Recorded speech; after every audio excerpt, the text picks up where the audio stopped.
13강 이슬람 제국은 적그리스도의 나라가 될 것입니다. 부제가 있습니다. 이스라엘과 이란과의 관계, 7번째 말씀입니다. 하나님은 마지막 때에 세워질 적그리스도의 형상, 그 형상의 히브리 원어를 보니까 젤렘, 이 적그리스도의 형상을 우리에게 알려주고 계신다. 그 이유는 무엇일까요? 요한일서 4장 3절에 이것이 곧 적그리스도의 영이니라. 오리라 함을 너희가 들었거니와 이제 벌써 세상에 있느니라. 여러분들, 적그리스도는 갑자기 인류 가운데 나타나서 우리를 억압하고 괴롭히는 것이 아니라 우리가 살고 있는 이 세상 가운데 적그리스도의 왕국을 지금 세워나가고 있습니다. 그 대표적인 예가 무엇입니까? 사단을 숭배하는 사람들, 성과 마약과 술과 술 취함과 방탕함을 통하여서 가정을 깨트리고 하나님의 나라를 이루어내지 못하게끔 하는 적그리스도의 영은 이미 이 땅에 와 있다라는 것입니다. 그래서 우리는 적그리스도가 어떠한 형상을 가지고 있는가 알아야 합니다. 왜요? 영적으로 분별하고 영적으로 준비해야 하기 때문에. 우리는 저번 주에 마지막 때 적그리스도의 모습에 대해서 알아보았습니다. 첫 번째, 적그리스도는 자기 마음대로 행할 것입니다. 두 번째, 적그리스도는 다른 모든 신들 위에 자신을 높일 것입니다. 세 번째, 적그리스도는 비상한 말로 하나님을 대적할 것입니다. 네 번째, 적그리스도는 무엇의 형통으로, 거짓 형통으로 우리를 미혹해 할 것입니다. 그래서 7년 대환란 가운데 전 3년 6개월은 이 땅에 거짓 평화가 시작되어지며 많은 이들이 이 미혹에 넘어가게 되어질 것이다. 그래서 우리는 세상을 통하여 얻게 되어지는 형통함을 경계해야 된다. 기복주의의 신앙 가운데 빠져 있는 사람들은 여러분들 거짓 선지자가 그리고 적그리스도가 만들어내는 그 거짓 형통에 넘어가게 되어집니다. 기복주의의 신앙생활 하게끔 만들어내는 교회들은 이 거짓 형통에 다 빠진다고. 형통의 히브리 원어는 사칼, 그 뜻은 지혜롭다, 이해하다. 어떠한 사람이 형통한 자입니까? 나를 향한 하나님의 뜻이 무엇인지 이해하는 사람들. 지금 우리의 가정 가운데 예를 들어서 돈이 필요해요. 그런데 하나님 말씀하시는 거예요. 돈이 필요한 게 아니야. 그 가정에 내가 필요하단다. 하나님이 필요하단다. 하나님, 우리의 가정 가운데 우리 자녀의 이 문제 지금 해결되어야 합니다. 형통한 사람은 세상의 방법을 찾지 않아요. 먼저 우리의 가정을 향한, 우리의 사업장을 향한 하나님의 뜻이 무엇인지를 아는 자를 하나님 뭐라고 얘기합니까? 형통한 자라고 말씀하시는 거예요. 문제 해결되어지지 않았습니다. 그런데 하나님이 우리를 어떠한 자로 부르십니까? 형통한 자로 부르시는 거예요. 근데 어떤 사람은 또 무슨 내가 형통한 자야, 내 꼴을 봐. 네 꼴이 어때서? 나는 하나님의 보배롭고 존귀한 자녀예요. 이걸 믿지 못하니까, 이걸 이해하지 못하니까, 이걸 깨닫지 못하니까 형통하지 못한 자로 살아가는 거예요. 세상은 돈이 있어야지, 권력이 있어야지, 부가 있어야지 형통한 자다라고 우리를 속여요. 그러나 하나님은 우리에게 너희를 향한 하나님의 뜻이 무엇인지를 깨달아라. 그 사람을 하나님은 형통한 자로 바라보고 계십니다. 우리가 하나님의 말씀을 따라 살아가게 되어졌을 때 남들이 보지 못하는 지혜를 얻게 되어질 것이며 우리가 하는 모든 일들이 성공적으로 이루어질 것입니다. 잠언서 28장 13절에 읽어보겠습니다. 자기의 죄를 숨기는 자는 형통하지 못하나 죄를 자복하고 버리는 자는 불쌍히 여김을 받으리라. 아멘. 숨기는 사람들, 자기의 죄를 이야기를 하다 보면 뭐가 문제인지 영적 분별력을 가지고 있는 사람들은 압니다. 그 사람이 이 문제 가운데 지금 빠져 있는 이유는 그 사람 안에 있는 죄와 상처와 어려움 때문이구나. 그래서 그 이야기를 이야기해 줍니다. 그런데 죄 가운데 있는 사람들은 눈이 가려워졌기 때문에 그것이 문제인 것을 알지 못한다라는 거예요. 그러나 형통한 죄를 숨기는 자는 형통할 수가 없다. 다니엘서 11장 37절 읽어보겠습니다. 그가 자기 조상들의 하나님과 어떤 신도 중히 여기지 아니하리니 그가 모든 것 위로 자기를 크게 하리라. 다섯 번째, 적그리스도는 어떠한 하나님을 섬기지 못하게 합니까? 자기 조상들의 하나님. 그렇다면 자기 조상들은 누구를 말하는 것일까요? 역대하 33장 12절에 그의 하나님 여호와께 간구하고 그의 조상들의 하나님 앞에 크게 겸손하여 말씀합니다. 그리고 사도행전 22장 14절에 우리 조상들의 하나님 너를 택하여 너로 하여금 자기 뜻을 알게 하시며, 구약과 신약 모두 다 하나님을 어떠한 하나님이라고 얘기합니까? 자기 조상들의 하나님이라고 말하고 있다라는 것입니다. 우선 이스라엘의 조상들이란 누구를 말하는 것입니까? 아브라함과 이삭과 야곱을 뜻합니다. 이것이 우리의 믿음의 무엇이다? 조상들이다. 그렇다면 누가 이것을 정해 놓았을까요? 출애굽기 3장 14절에 하나님이 모세에게 이르시되 나는 스스로 있는 자이니라. 하나님, 당신이 어떠한 분이십니까? 모세가 하나님 앞에 물어봅니다. 그리고 나서 하나님이 나는 스스로 있는 자다 라고 얘기하시면서 그 뒤에 뭐라고 말씀하시냐면 15절 읽어보겠습니다. 하나님이 또 모세에게 이르시되 너는 이스라엘 자손에게 이같이 이르기를 너희 조상의 하나님 여호와 곧 아브라함의 하나님 이삭의 하나님 야곱이 하나님께서 나를 너희에게 보내셨다 하라. 이는 나의 영원한 이름이요 대대로 기억할 나의 칭혼이라. 여러분들, 하나님의 이름을 설명하게 되어졌을 때 하나님은 어떠한 하나님이십니까? 아브라함의 하나님, 이삭의 하나님, 야곱의 하나님. 그 하나님의 이름은 영원한 이름이요 대대로 기억할 나의 칭혼이라. 여러분들, 영원하신 하나님의 이름 중에 하나가 아브라함과 이삭과 야곱의 하나님이에요. 대대로 이어져야 할 그 이름이 여기에 기록되어져 있다라는 것입니다. 그러나 악한 영은요, 그 대대로 이어질 아브라함과 이삭과 야곱의 하나님의 이름을 중간에 끊어버리게 되어져서 교회가 어떠한 하나님인지를 알지 못하게 되어진다. 그래서 무엇이 문제가 되어집니까? 마지막 때가 되어지면은 적그리스도는요, 아브라함의 하나님, 이삭의 하나님, 야곱의 하나님을 무엇하지 못하게 한다? 섬기지 못하게 한다고.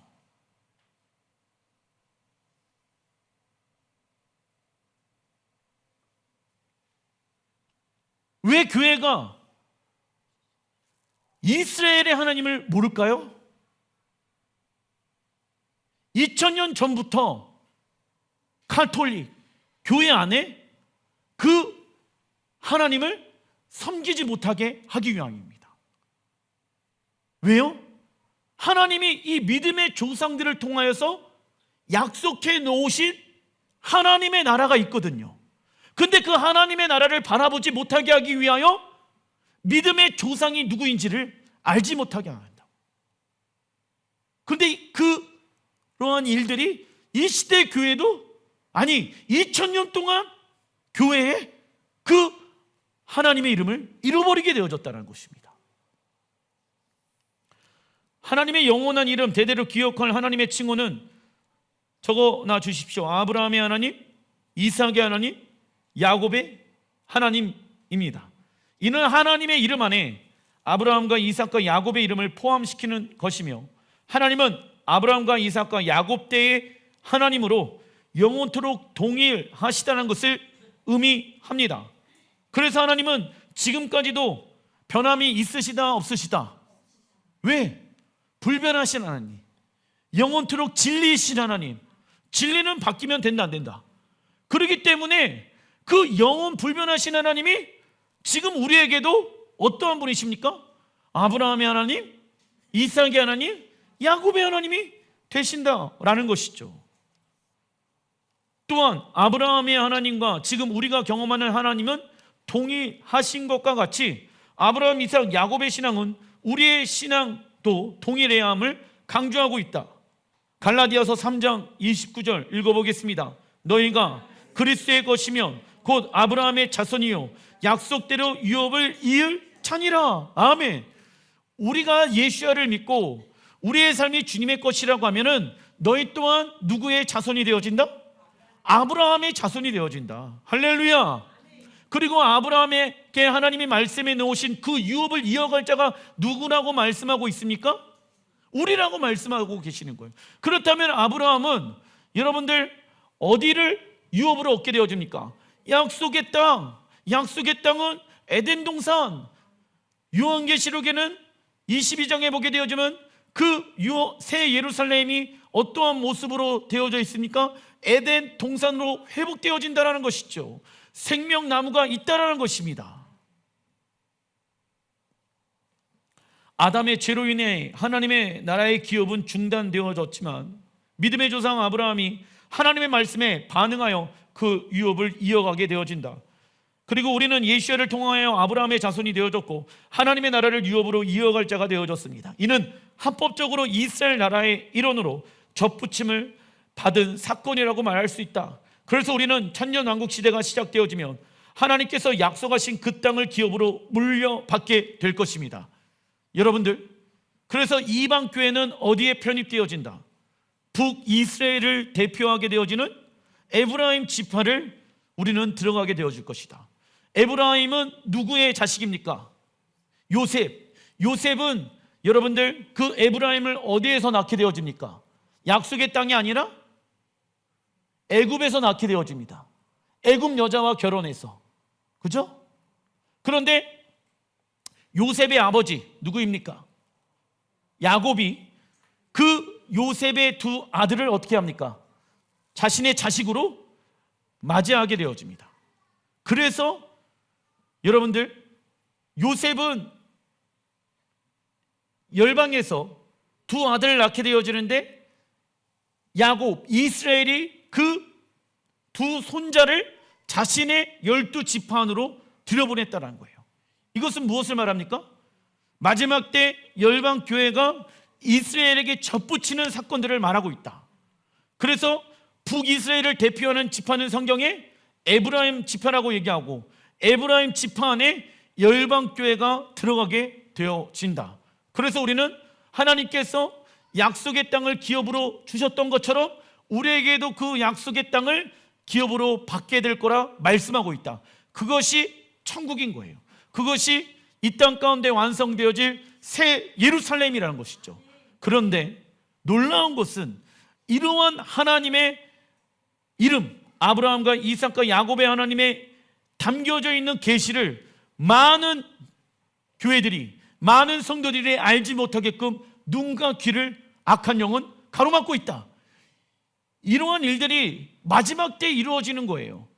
그런데 마지막 때는 언제부터 시작되어졌습니까? 예수야가 승천하시고 난 이후부터 우리는 2000년 동안 마지막 때를 살고 있다는 것입니다. 그러나 적그리스도는 아브라함의 하나님, 이삭의 하나님, 야곱의 하나님을 섬기지 못하게 할 것이며 이스라엘의 하나님을 믿는 유대인들과 한 사람 교회를 마지막 때에 핍박하게 되어질 것이다. 중간 2번 다니엘서 11장 37절 다음 적그리스도의 형상에 대해서 나와 있습니다. 읽어보겠습니다. 그가 자기 조상들의 하나님과 여자들이 바라는 것을 중히 여기지 아니하며 어떤 신도 중히 여기지 아니하리니 그가 모든 것 위로 자기를 크게 하리라. 여자들을 바라고 사모하는 것을 중요하게 생각하지 않는다. 여섯 번째, 적그리스도는 여성들의 인권 억압하며 미워할 것입니다. 여러분들 생각해 보십시오. 여성들을 사람이라고 여기지 아니하는 종교가 있습니다. 이슬람입니다. 그래서 적그리스도는 어디에서 나온다? 이슬람에서 나온다. 오늘 설교 제목, 이슬람 제국은 적그리스도의 나라가 될 것이다. 그리고 적그리스도는 여자를 사모하는 것을 돌아보지 않기 때문에 그는 어떠한 자가 되어질 수 있는 가능성이 높을까요? 여자를 사모하지 않아요. 동성, 연애, 자.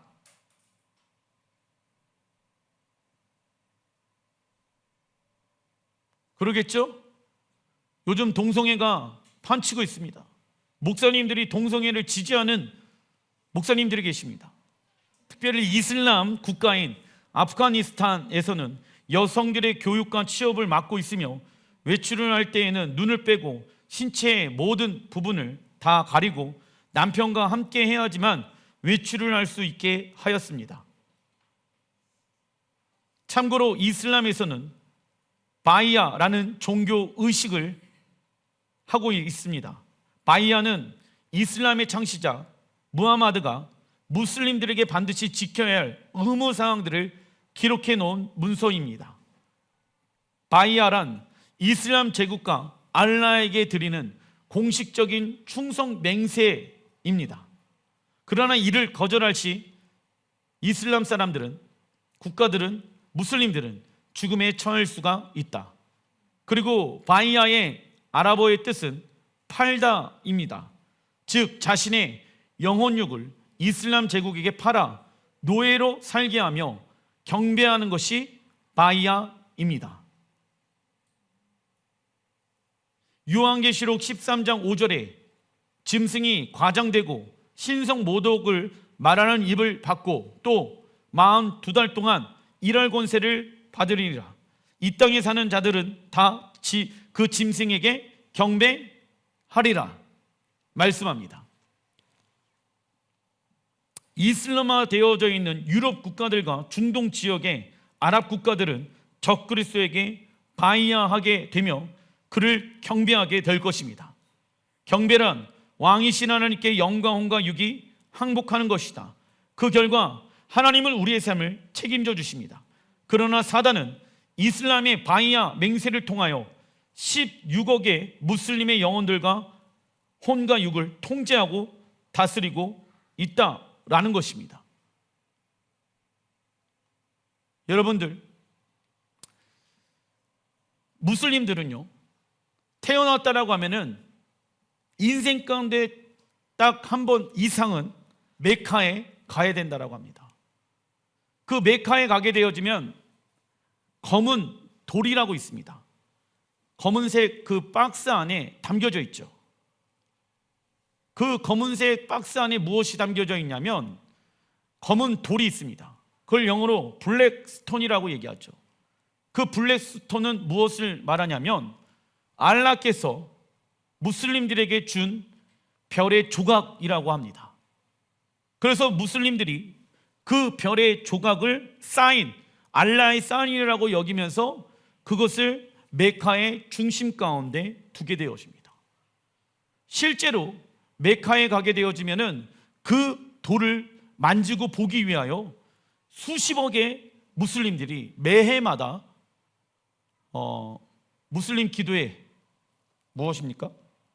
라마단 기간에 메카에 올라가게 되어집니다. 그때 16억 명의 무슬림들이 다 경배합니다. 마지막 때에 어떻게 적그리스도가 경배를 받을 것인가? 경배의 히브리 원어는 무릎을 꿇다이거든. 그런데 지금 이 시대에도 그러한 일들은 일어나고 있습니다. 그래서 제가 말씀드리는 게 적그리스도는 중동 지역에 사우디 또는 이란, 이라크 지역에 나올 수 있는 가능성이 매우 크다라는 거예요. 왜? 그가 경배를 받게 되어지는데 그가 만약에 무함메드가 그 이슬람을 창시한 사람이 무함마드거든요. 무함마드가 다시 재림한 것이다 라고 여긴다라고 하면은 그들에게 나타나서 죽은 자를 살리고 능력과 권세를 나타낸다라고 하면은 무슬림들은 그 적그리스도를 경배하지 않겠습니까? 그리고 또 예수를 믿고 있는 사람들 중에서 믿음이 없는 사람들은 기적과 능력을 행하는 그 적그리스도의 모습을 보면서 누구라고 오해할까요? 그리스도. 왜? 적그리스도는 하나님의 말씀을 카피하는 능력을 가지고 있습니다. 왜요? 분별하지 못하게끔 우리를 속이는 것입니다. 그래서 하나님이 이 시대를 향한 계획이 무엇인지를 알고 있어야지 이게 그리스도인가, 이게 적그리스도인가를 알 수가 있게 되어진다고. 그리고 성경은 남편들이 아내들에게 다음과 같이 행동하라고 말씀합니다. 왜냐하면 적그리스도는 여성 인권을 억압하고 미워하거든요. 근데 하나님은 뭐라고 말씀하시냐? 베드로전서 3장 7절 읽어보겠습니다. 남편 된 여러분들은 아내를 잘 이해하며 함께 살아가십시오. 첫 번째, 무엇하라? 아내를 이해하라고. 저 인간이 왜 저러나, 왜 저런 말을 하나, 왜 저런 행동을 하나, 무엇하라고? 이해하라고. 아내는 더 연약한 그릇이며 은혜로 주시는 영원한 생명을 함께 누려 반려자로 알고 소중하게 여기십시오. 아내를 무엇으로 여겨라? 소중하게 여겨라. 아내를 소중하게 여겨라. 엄한 여자 소중하게 여기지 말고, 교회를 다니는 사람들 중에 어떤 사람들은 자기 아내보다 남들을 더 소중하게 여기고 집에 가서는 자기 아내한테 막 하는 사람도 있어요. 그러면서 이제 교회 오빠, 너무 멋있어요. 너무 친절한 것 같아요. 근데 집에 가서는 관심이 없이 행동하고 말하는 사람들이 종종 있습니다. 근데 왜 소중하게 여겨야 되냐면 이것은 여러분의 기도 생활에 방해를 받지 않기 위해서입니다. 남편과 아내는 함께 무엇을 받을 자입니까? 은혜의 유업. 남편과 아내는 은혜의 유업을 함께 받을 자입니다. 그래서 머리에 자리에 있는 남편이 아내에게 소외감을 느끼게 해서는 안 된다. 아내 또한 남편을 밀어붙여서는 안 된다. 베드로전서 3장 1절에 아내들아 이와 같이 자기 남편에게 순종하라. 이는 혹 말씀을 순종하지 않는 자라도 말로 말미암지 않고 그 아내의 행실로 말미암아 구원을 받게 하려 함이라. 아멘. 여러분들, 예를 들어서 믿음이 없는 남편이 있어요. 그러면은 믿음이 있는 아내가 그 남편한테 행동할 때, 행실을 할 때 누구에게 하듯 하라. 죽게 하듯 하라. 그러면 그 행실의 모습을 보고 무엇한다? 그 아내의 행실로 말미암아 구원을 받게 하려 함이리라. 남편과 아내가 예수를 믿지 않습니다. 그런데 믿는 이가 하나님의 말씀에 순종하는 행실을 보여준다라고 하면 믿음이 없는 남편, 아내 또는 자식들이 우리를 통해 하나님의 영상을 보게 될 것입니다. 믿으시면 아멘. 그리고 믿는 이가 하나님을 경외하는 모습을 보여준다라고 하면 믿음이 없는 남편과 아내와 자식들이 우리를 통해 하나님을 경외하게 될 것입니다. 야, 그래도 믿음 있는 내 아내의 하나님을 함부로 봐서는 안 돼. 왜? 아내가 하나님을 경외하는 모습을 보여주면 남편도 하나님을 향한 경외의 마음을 갖게 되어진다고. 그런데 믿음이 있는 아내가 하나님을 만만하게 생각하잖아요. 그러면 믿음이 없는 남편과 자식도 그 하나님을 만만하게 생각합니다. 무슨 얘기입니까? 내가 하나님의 말씀에 순종하지 않고 그냥 저 사람이 신앙인인지 세상 사람인지 구분 없이 똑같이 말하고 행동하고 그러면은 그 믿음이 없는 남편과 가족들이 우리를 통해서 하나님을 우습게 본다고요. 교회를 나왔다 안 나왔다 그러면서 그래도 나는 하나님 믿어. 그러면은 그 믿음이 없는 사람들이 믿음 있는 사람들의 모습을 보며 그 하나님을 어떻게 본다고요? 우습게 여긴다고. 우리가 결혼하여 가정을 만든 이유가 무엇입니까? 어떤 사람은 편안한 삶을 살기 위해서라고 이야기합니다. 우리의 편안한 것과 익숙한 것을 하나님과 이웃에게 내어드리고 권리 포기해야지 하나님의 영광이 우리를 통해 나타날 수가 있습니다. 그래서 여러분들, 우리가 결혼하는 이유는 편안한 삶을 살기 위해서 결혼하는 것이 맞다 아니다. 많은 사람들이 착각해요. 돈 있는 사람이랑 결혼하면, 이쁜 사람이랑 결혼하면 내 삶이 편안해지겠지. 여러분들, 우리가 결혼하는 이유는 무엇입니까? 나를 통해서 상대방에게 하나님의 영상을 나타내기 위함인 것입니다. 교회 안에는 여자가 더 많이 있습니다. 그러면 어쩔 수 없이 믿음이 없는 남자들과 결혼해야 되는 상황들이 벌어집니다. 그러면 믿음이 있는 여자는요, 무엇을 접어야 됩니까? 내가 이 남자를 통해서 편안한 가정생활을 할 마음을 접어야 합니다. 환상을 깨고 있습니까, 제가? 신앙생활은 편안하게 하는 게 아니에요. 신앙생활은 불편하게 하는 것입니다. 내 자아를 십자가에 못 박는 거예요. 근데 그 결과가 무엇입니까? 생명과 샬롬이에요. 할렐루야. 그러나 육신의 생각의 결과는 사망과 죽음이라고. 내가 원하는 대로 살아보세요. 아니, 여태껏 살아봤잖아요. 평안하십니까? 편안하십니까? 아니라고 한다라고 하면 가정 가운데 육체의 편안함을 추구해서는 안 되는 거예요. 불편하게 살아야 된다고. 무슨 얘기입니까? 아내를 존중하십시오. 남편을 존중하십시오. 자식들을 존중해 주십시오.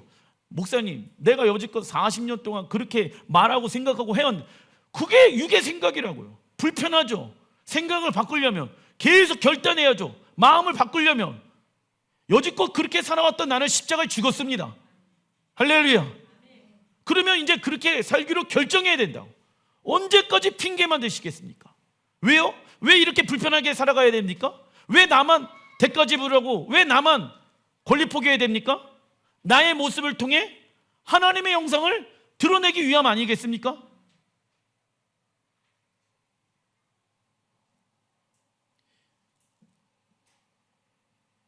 참고로 남편들이 자신들의 아내를 존귀하게 여기지 않게 되어진다라고 하면 그 기도가 막히게 될 것입니다. 다니엘서 11장 38절, 그 대신 강한 신을 공경할 것이요, 적그리스도는 강한 신, 전쟁의 신을 말합니다. 또 그의 조상들이 알지 못하던 신에게 금, 은, 보석과 보물을 들여 공경할 것이며, 39절, 그는 이방신을 힘입어 크게 견고한 상선들을 점령할 것이요, 무릇 그를 안다 하는 자에게는 영광을 더하여 여러 백성을 다스리기에도 하며 그를 안다 하는 자에게 영광을 더한다라고 얘기하고 있죠. 그래서 우리는 세상의 방법을 더 알 것인가, 하나님을 더 아는 자가 될 것인가를 결정해야 된다. 세상 방법으로 출세하고 내가 적그리스도에게 줄을 서게 되어지면 더 많은 영광을 누리게 될 것인데, 맞아요, 그렇게 되어질 수 있습니다. 세상의 방법으로 살아가면 많은 부를 쌓을 수 있고 많은 능력을 얻을 수 있습니다. 사업장은 더욱더 번창할 수 있습니다. 그러나 그의 영혼은 사망 가운데 있게 될 것이다. 여러 백성을 다스리기도 하며 그에게서 뇌물을 받고 땅을 나누어 주기도 하리라. 7번째, 적그리스도는 강한 신, 전쟁의 신을 숭배할 것입니다. 그래서 마지막 때에 마태복음 24장에 보게 되어지면 민족이 민족을, 나라가 나라를 대적한다라고 성경에 기록되어져 있죠. 아마 지금의 러시아와 우크라이나, 그리고 이스라엘과 하마스, 이란의 전쟁은 이 전쟁의 서막이 아닌가 생각되어집니다. 마지막 때는 수많은 나라에서 전쟁이 일어날 것입니다. 그는 이슬람 제국의 군인들을 일으켜 수많은 전쟁을 일으킬 것이다. 다니엘서 7장 23절에 넷째 짐승은 온 천하를 삼키고 밟아 부서뜨릴 것이며 말씀합니다. 이 시대 가운데 다니엘서 7장 23절의 말씀과 부합되어지는 단체는 이라크와 시리아 지역에서 활동하는 테러 단체 ISIS입니다. 여러분들, IS가 원래 이름이 이슬람 스테이트라는 이름에서 나온 거거든요. 그런데 그 이름을 바꾸게 되어집니다. ISIS로. 그런데 줄임말을 보게 되어지니까 이슬람 스테이트 오브 이라크 NR 샴이라고 나와 있죠. 이라크, 이란, 그 지역에서 활동하는 사람들, 그게 IS의 단어의 뜻이에요. 여기서 집중해야 될 단어가 이라크, 이란. 그 IS가 일어나게 되어집니다. IS는 2014년 6월 29일에 칼리프 국가 부활을 선언하게 되어지며 지금까지 무슬림들의 숫자는 기하급수적으로 증가하고 있습니다. 그렇다면 칼리프란 무엇인가? 읽어보겠습니다. 지구상에 있는 모든 무슬림을 포괄하는 의미를 가지고 있다. 칼리프는, 여러분들, 칼리프라는 단어는 수세기 전에 영광스럽고 통일된 이슬람 문명을 꿈꾸고 바라는 단어입니다. 그리고 IS는 칼리프의 사상을 가지고 통일된 이슬람 국가를 지금도 꿈꾸고 있으며 모든 무슬림 공동체를 통제하고 다스리고 있다. 어떠한 법으로요? 아까 바이야라는 법으로. 그래서 마지막 때 적그리스도의 나라로 이슬람 제국 칼리프가 부활하여 세워지게 될 것이다. 그리고 적그리스도는 금은 보석을 통하여 자신들의 군대를 키우며 열방의 지도자들과 협력하고 동맹을 맺기 위해 수많은 뇌물과 비리를 저지르게 될 것입니다. 그래서 마지막 때 전 세계는 어떠한 부재를 경험하게 되어질까요? 리더십의 부재. 여러분들, 이러한 내용들이 지금 이루어지고 있습니다. 그 대표가 무엇인지 아십니까? 미국의 하버드 대학교에, 그리고 또 예일 대학교에, 의대에 수십조 원의 돈을 매년마다 지금 이슬람에서 미국에게 주고 있습니다. 그 후원금을 받은 그 학교 안에 있는 무슬림들이 지금 무엇을 일으키고 있다? 반유대주의 운동을 대학가에서 일어나고 있다. 그러면 그 대학가에서 그러한 운동을 일으키고 있기 때문에 이건 인종차별이잖아. 그럼 막아야 되는데 대학은 뭐라고 얘기합니까? 표현의 자유가 있다. 우리는 민주주의에 있지 않느냐라고 하면서 대학의 총장들은 이야기하고 있습니다. 그런데 그들이 왜 총장들이 제재를 안 합니까? 적그리스도는 다니엘서 11장 38절에 그 대신 강한 신을 공경할 것이요 또 그의 조상들이 알지 못하던 신에게 금, 은, 보석과 보물을 들여 공경할 것이며, 금, 은, 보석을 가지고 무엇을 한다? 로비를 하는 거예요. 그러니까는 대학에 있는 총장들과 리더십들은 여러분들 무슬림에서 들어오게 되어지는 수십조 원의 그 기부금을 끊어내야 되거든. 근데 그것이 최근에 일어나는 일이 아니에요. 2016년부터 계속 그 돈들이 미국 대학교의 후원금으로 들어왔다라고 합니다. 그 후원금을 받고 자라난 이슬람 사람들은 어떻게 되어질까요? 미국을 공경하게 되어진다. 단락 2번, 다니엘서 11장 40절, 마지막 때에 남방왕이 세워집니다. 남방왕이 그와 힘을 겨룰 것이나 북방왕이 병거와 마병과 많은 배로 회오리 바람처럼 그에게로 마주와서 그 여러 나라를 침공하여 물이 넘침같이 지나갈 것이요, 그가 또 영화로운 땅에 들어갈 것이요.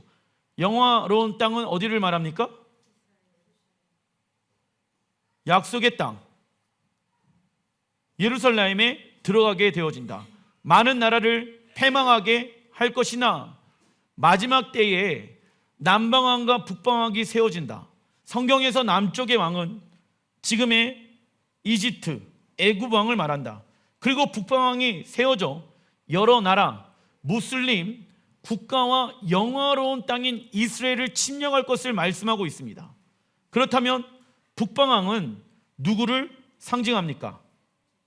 적 그리스도. 그래서 이사야 28장 15절에 너희가 말하기를 우리는 사망과 언약하였고 너희가 사망과 더불어 세운 언약이 팽하며 금은 보화를 가지고 이 이스라엘과 북방왕 거짓 선지자 적 그리스도는 평화 조약을 맺게 될 것이다. 근데 그 평화 조약이 어떻게 되어진다? 폐하게 되어지며 수월과 더불어 맺은 맹약이 서지 못하여 넘치는 재앙이 이스라엘에게로 밀려올 때 너희가 그것에게 밟힘을 당할 것입니다.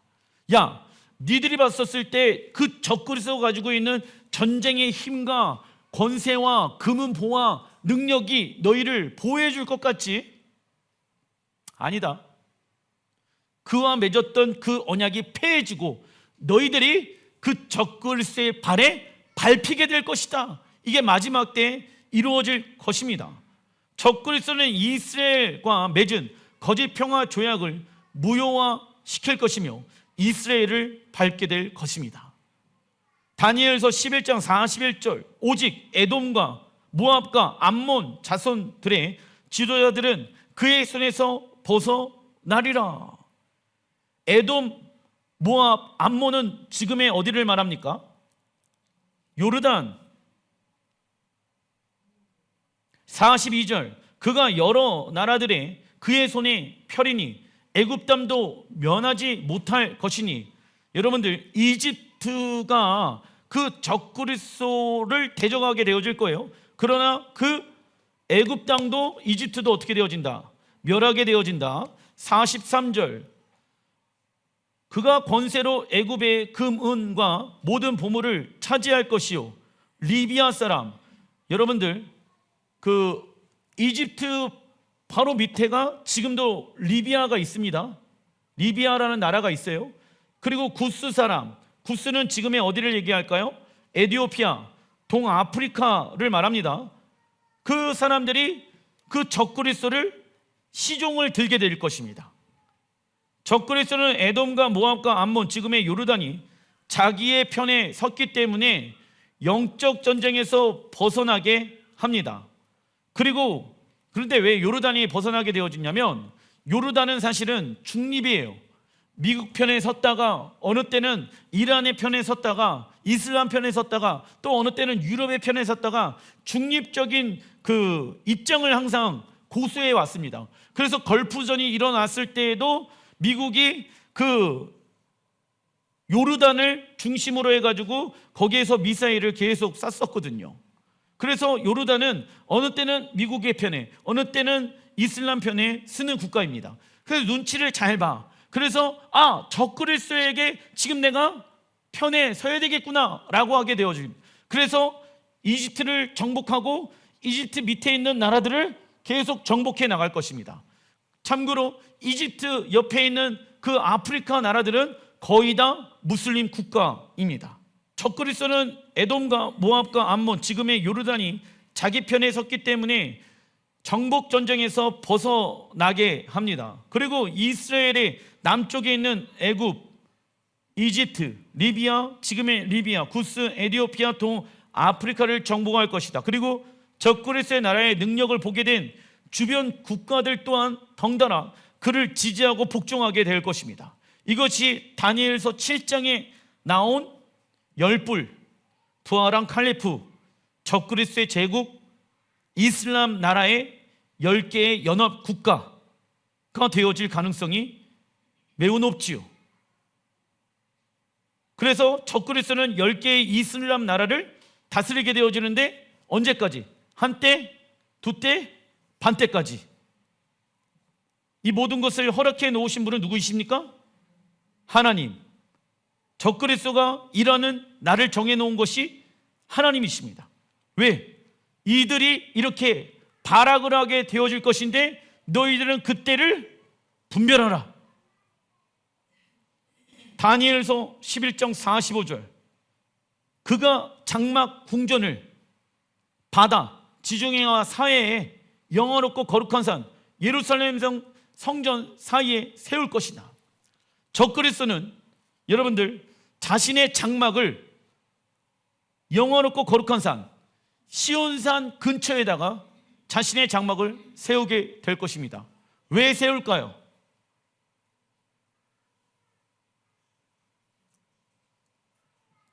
적그리스도는 하나님의 말씀을 카피하는 능력을 가지고 있다. 그의 종말이 이르느니 도와줄 자가 없으리라. 그의 종말이 다가온다. 적그리스도가 자신의 장막을 세우게 되어졌을 때 어디? 시온에 그의 종말이 다가오게 되어지는 것입니다. 적그리스도는 자신의 장막 궁전 은시처에 예루살렘 성전 근처에 두며 경배를 받길 원할 것입니다. 그러나 데살로니가 후서 2장 8절에 그때에 불법한 자가 나타나리니 주 예수께 그 입의 기운으로 그를 죽이시고 강림하여 나타나심으로 패하시리라. 악한 자의 나타남은 사탄의 활동을 따라 모든 능력과 표적과 거짓 기적과 불의의 모든 속임으로 멸망하는 자들에게 있으리니. 여러분들, 악한 자는요 사탄의 활동을 따라 모든 사단의 능력과 표적과 거짓 기적과 불의와 속임수를 따라가요. 나는 무엇을 따라가고 있는가? 하나님의 말씀을 따라가고 있는가? 어떻게 하면은 세상의 권세와 능력을 받아서 표적과 거짓과 기적과 불의한 속임수에 나는 따라가고 있는가? 점검해 봐야 합니다. 나는 악한 자인가? 의로운 자인가? 이는 그들이 진리의 사랑을 받지 아니하여 구원함에 받지 못함이리라. 여러분들, 진리의 사랑을 받지 않아서 구원을 받지 못한대요. 왜? 예수야를 믿고 있는 사람들이 세상의 방법으로 로비하고 세상 사람들과 친해지려고 그러고 세상의 방법으로 살아가서 잘 먹고 호의호식하려고 할까요? 이유는 굉장히 단순합니다. 악한 자이기 때문에. 그러나 의로운 자는 진리의 사랑에 의해 따라간다. 진리는 하나님의 말씀에 따라 살아간다고. 내가 악한 자인가 지금? 내가 하나님 앞에 의로운 자인가를 점검해 봐야 합니다. 이때가 되어지면 이때 점검하는 건 너무 늦어요. 많은 사람들이 점검하지 않아요. 내가 하나님 앞에 어떤 자인가? 악한 자인가? 아니면 의로운 자인가? 12절, 진리를 믿지 않고 불의를 좋아하는 모든 자들로 하여금 심판을 받게 하려 하심이니라. 악한 자는 사단이 역사하는 능력과 표적과 거짓 기적과 불의의 모든 속임수로 인해 멸망당하게 되어질 것입니다. 짐승 또한 능력을 가지고 있기 때문에 하늘에 무엇을 내린다? 불을 내리고 수많은 기적을 통해 사람들을 미혹해 할 것입니다. 그리고 TV 뉴스를 통하여서 여러분들 적그리스도는 크나큰 상처를 받게 되어질 것인데 기적적으로 살아나는 역사가 있게 될 것입니다. 그러나 제가 계속 말씀드립니다. 아무리 이렇게 제가 마지막 때에 대해서 적그리스도에 대해서 이야기를 하더라도 지금 하나님 나라에 대해서 관심이 없는 사람들은 그러한 일들이 실제 내 눈으로 보더라도 예수야를 영접하지 않고 예수야를 따라가지 않을 것입니다. 그 날이 오잖아요? 그러면 그날 잘 믿으면 되겠지. 그런 일은 이루어지지 않습니다. 그날이 올 거나 믿음으로 준비하는 자들, 그날이 오지 않더라도 예수야가 우리 세대에 오지 않더라도 예수야의 오시기를 예비하고 준비한 자들이 그 날을 맞이하게 되어졌을 때 영적 분별력으로 살아가게 되어질 것입니다. 그러나 준비되지 않은 사람들은 백날 그러한 일들이 성경의 말씀들이 제가 이야기 드린 그 내용들이 실제 내 눈으로 나타나는 그 현상을 보더라도 믿음대로 살지 않을 것입니다. 왜? 이미 그 영혼은 악한 영에 사로잡혀 있기 때문입니다. 열방 나라들의 이름들은 다 없어지게 되어지며 하나님의 나라의 이름 이스라엘 안으로 정렬되어질 것입니다. 그래서 모든 열방의 리더십들과 왕들은 예수와의 이름 앞에 무릎을 꿇게 되어질 것입니다. 이때 우리는 부활의 몸으로 신랑 예수와를 맞이하게 되어질 것이며 예수와 함께 천년 동안 열방을 통치하는 왕으로 세워질 것입니다. 이때까지 교회는 죽으면 죽으리라는 영성을 가지고 적그리스도의 영과 싸워야 합니다. 말씀을 마무리 짓겠습니다. 거짓 선지자는 하나님의 말씀대로 살지 않아도 교회 다니면 천국 간다라고 가르칠 것입니다. 그러나 참 선지자는 하나님의 말씀대로 살아가야 구원을 이뤄낼 수 있다라고 가르칠 것입니다. 기도하겠습니다.